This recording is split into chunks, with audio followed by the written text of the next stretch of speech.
tamang-tama, may pambili na ako ngayon ng pusa. Bibili ako ng 3 kuting. Nasa $1,290 lang yung dito eh. Bibiling ko dito sa kapitbahay namin sa baba. Wait lang, tatawagin ko lang si ate yung may-ari. Ate Cecil! Hi!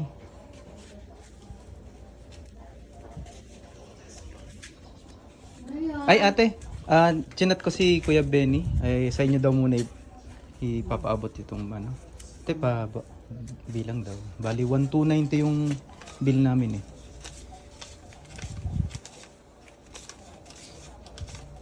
$1,300.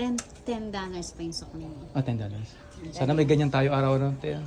Andali, ako nga kita.